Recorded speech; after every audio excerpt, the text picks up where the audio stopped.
Ambassador, welcome and thank you for joining us. Thank you for having me.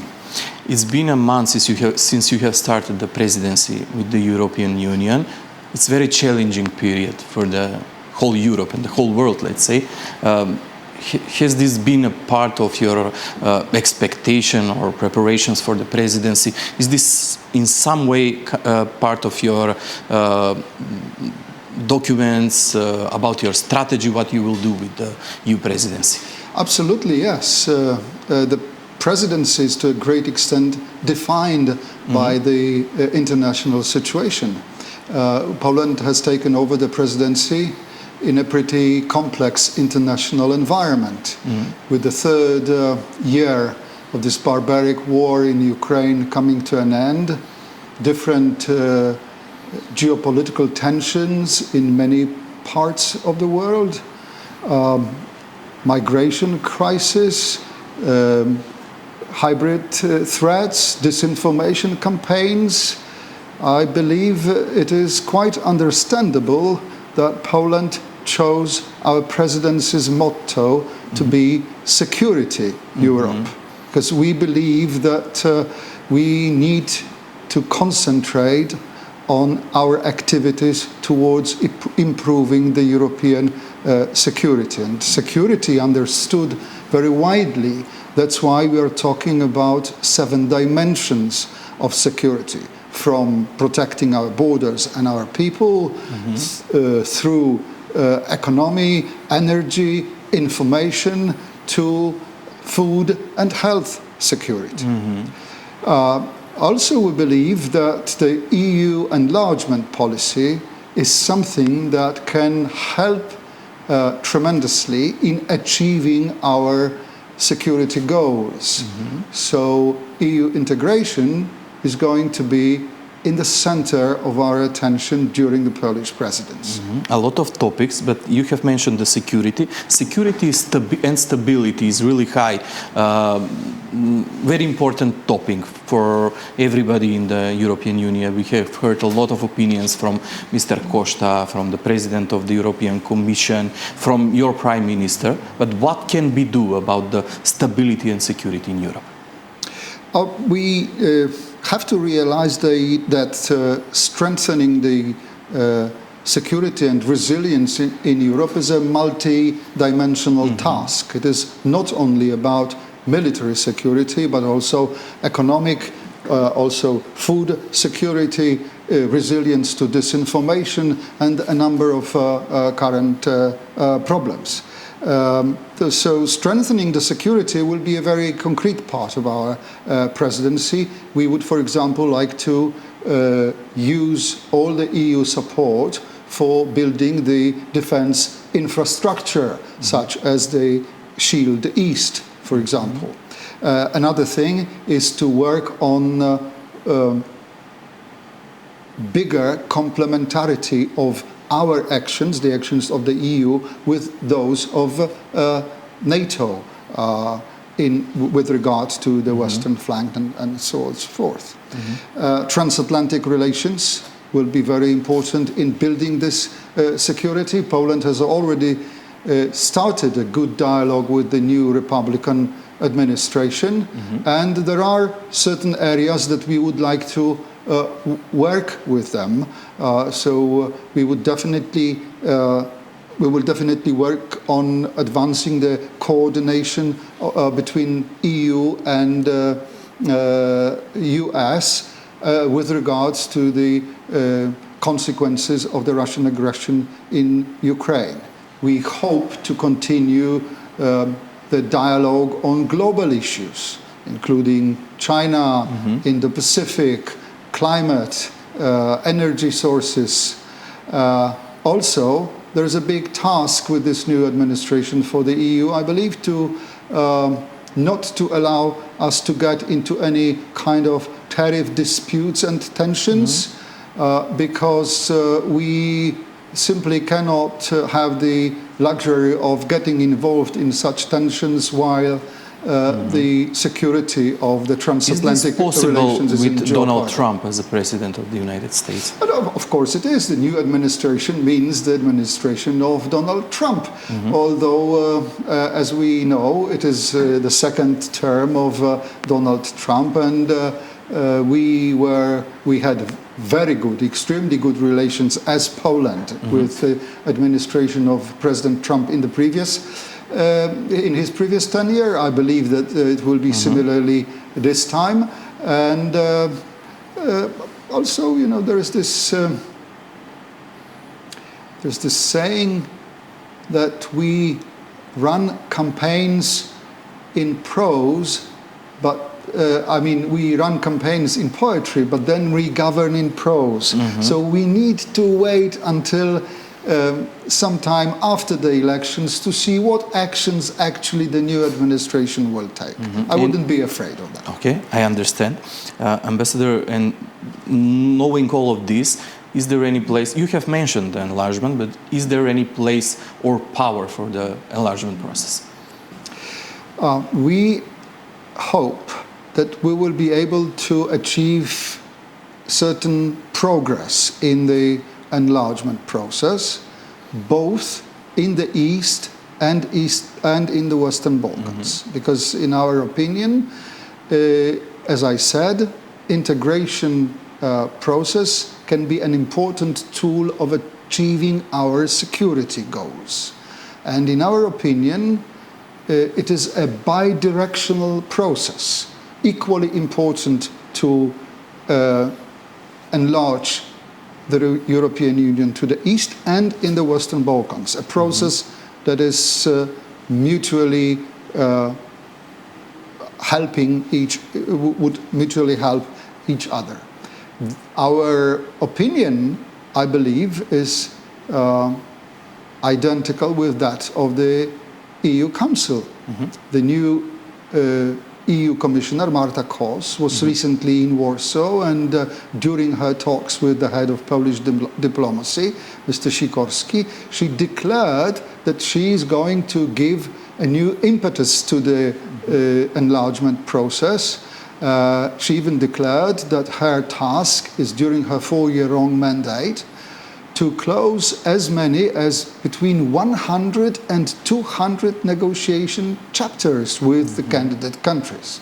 It is worth remembering that in the last 12 years, only 8 negotiation chapters were closed. So the change, if she succeeds, would be definitely very substantial. But what about Macedonia? We have the feeling that we are again stuck in the process with the negotiation. What do you think about the position of the new government? They are promoting a position of delayed implementation of the constitutional changes. Is this possible, or can this even be acceptable? Of course, I know the situation and the position of the government of Macedonia, of North Macedonia on this, and it seems that the government thinks it can redraw the unpopular agreement with Bulgaria without jeopardizing your path to the EU. The problem is that neither Brussels nor Sofia agrees with it, and we have to realize that even though your dispute with Bulgaria is 100% bilateral issue, and as such it should be solved by the countries involved, but it unfortunately has become part of the accession process. So now it is also the position of Brussels that is important in this. With the delayed implementation, nobody can give you a guarantee that if you introduce the changes to the constitution, I know that there is pretty big concern in the Macedonian society that if you introduce the changes to the constitution, then the Bulgarians may come up with more requirements towards you and hinder the process again. Nobody is going to give you guarantees in writing that they will not do it. The only guarantee is that Sofia has declared a number of times that they will not do it, that they will not introduce any new requirements. Maybe it is time for you to say check and verify their goodwill. As I said, as a bilateral issue, nobody can do it for you. It is for you to decide if you want to talk and when you want to talk, and to try and find a compromise that would be acceptable by both the sides. That doesn't, of course, mean that we as presidency will remain passive. I know that our Deputy Minister of Foreign Affairs, who is responsible for European policy, is traveling to Sofia this month, and I believe he will take the occasion to convince our Bulgarian partners that they should work towards a compromise acceptable by both sides. But as I said, the final voice, the final touch belongs to the countries involved. But there is any possibility for new agreement? There is a possibility, especially with, I believe there is a possibility. I would say that more trust, more goodwill is required on both sides. You know, forgive me saying the obvious things, but modern politics requires building bridges, not destroying bridges. So we need more goodwill on both sides, and I hope this agreement is possible. There is a very good momentum now with a number of actions, declarations and instruments on the part of the EU towards the process of integration. And it is absolutely crucial to seize these opportunities, because the momentum will not last forever. Ambassador, we have heard a lot of information coming from the European Union, and there was a document, as I know, non-paper from the governments of Germany and Slovenia saying that European Union should change the way of deciding in the concretely about the using of bilateral questions in the process of enlargement on going into the EU. Do you think that Macedonian government should count or take in considerations some kind of documents like this and waiting for this kind of decisions? My simple answer is I wouldn't count on this. Let me explain very briefly. The process of enlarging the European Union is one of those which requires unanimity, which means that all EU governments have to agree to enlarge the European Union. Believe it or not, but under current circumstances, there are about 150 decisions during the integration process which are made unanimously. In practice, that means that there are 150 occasions for each member state to block the accession of a certain candidate country by simply introducing a veto. They have the right to this. And the current situation, in our opinion, is not favorable to introduce changes into this procedure. So I wouldn't count that the requirement of unanimity will be changed concerning the process of enlargement. And this is yet another proof that you should work towards finding a compromise which would be acceptable for everybody. Besides, you know, there is this old Latin saying, pacta sunt servanda, which means agreements must be kept. So that's also now a position that everybody expects North Macedonia to fulfill. Very clear message, Ambassador. We should not forget about the reforms. European Union has connected the reforms and economical help for the countries of the Western Balkan. What is your message for the Macedonian government regarding the reforms? You should continue adopting the reforms process, which was partly done, but there were a number of challenges and shortcomings in that process. There are a few that probably everybody is talking about here, starting with the process of the problem of the judiciary, and the independence of the judiciary system in your country. International reports highlight undue influence of business and politics onto your judiciary, and that requires changing. Corruption remains a significant problem. I was surprised just a few days ago. We had a meeting, I mean the EU ambassadors, with your Minister of Foreign Affairs, and we learned during that meeting that according to recent opinion polls, corruption is number one concern for the Macedonian society. So it's a clear message for the government. We need to change this. There are deeply rooted economic problems deriving from old, bad economic systems.